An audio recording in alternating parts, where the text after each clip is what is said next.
ఆహారం దొరికితే ఎక్కడ కోడి పిల్లలు దొరికితే చూసుకుంటూ వెళ్ళిపోతూ ఉంటుంది.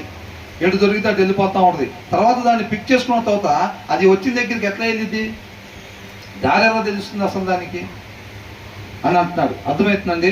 అవన్నీ కూడా ఆశ్చర్యం కలిగించే విషయాలు. మనం ఆయనతో సంబంధం కలిగి ఉండాలి ఎప్పుడు. ఆయన జ్ఞానం, ఆయన వివేకం కలిగి జీవించాలి ఎప్పుడు కూడా.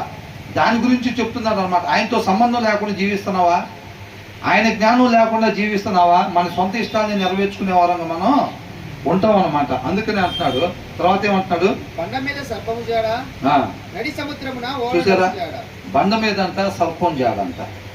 దానికి దారి కనపడింది అక్కడ, దానికి కూడా దారి కనపడదు. తర్వాత ఏమంటున్నారు, వెనకాల నడి సముద్రమున ఓడ నడిచి జాడ. ఓడ వెళ్ళేటప్పుడు అది ముందుకు పోతా ఉంటుంది, ఆ వెనకాల దారి క్లోజ్ అయిపోతా ఉంటుంది. మళ్ళీ అది ఎక్కించిపోయిందో కూడా మనం గుర్తుపట్టలేము అసలు. అర్థమవుతుందండి. చుట్టూ సముద్రమే ఉంటుంది, అది వెళ్ళాల్సిన ప్లేస్కి వెళ్ళిపోతూ ఉంటుంది. అది ఇవన్నీ చూసేటప్పుడు అంత ఆగురికి చాలా ఆశ్చర్యంగా ఉంది అని అంటున్నాడు. కాబట్టి ఆయనతో సంబంధం లేకుండా మనకు మనంగా జీవించే వారంగా ఉండకూడదు.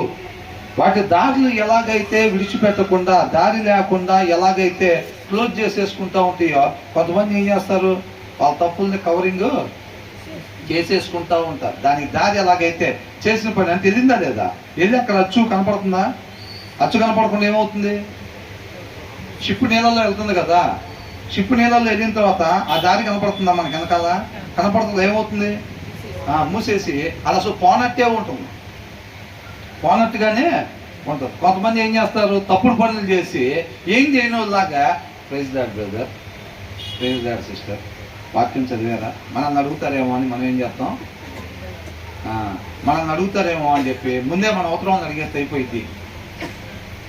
ముందే మన అవసరాలను అడిగినప్పుడు ఏమైంది, మనం చదువుతున్నాం అనుకుంటారు, ఇవాళ అడిగాడంటే ఇట్లాగే ఎంత చదువుచ్చి ఉంటాడేమో, ప్రార్థన చేసుకుంటున్నారా అన్నాడని ఏం ప్రార్థన చేసుకుని వచ్చి ఉంటాడు అని అనుకుంటారు కదా జనరల్గా.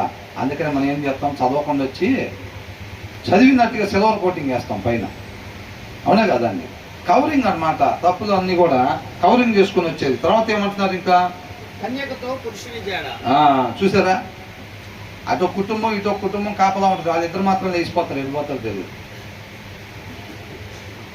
ఇంటికి తాళాలు వేస్తారు, వీళ్ళు ఇంటికి తాళాలు వేసి ఉంటే వాళ్ళు కూడా అవసరం అయితే నలుగురు కిరాయి రోడ్డుని కూడా గేట్ కాపలా పెడతారు. లోపల అమ్మాయి ఉండదు, ఈ ఇంట్లో అబ్బాయి ఉండదు, అవునే కదా. మరి చూడండి వాళ్ళు ఎట్లా ఉంటారు, వాళ్ళు ఏం చేస్తారో మనం క్యాచ్ చేయలేము అసలు. అట్లా ఉండిద్ది అన్నమాట పరిస్థితి. తప్పులు కవరింగ్ చేసుకుంటూ ఉంటారు.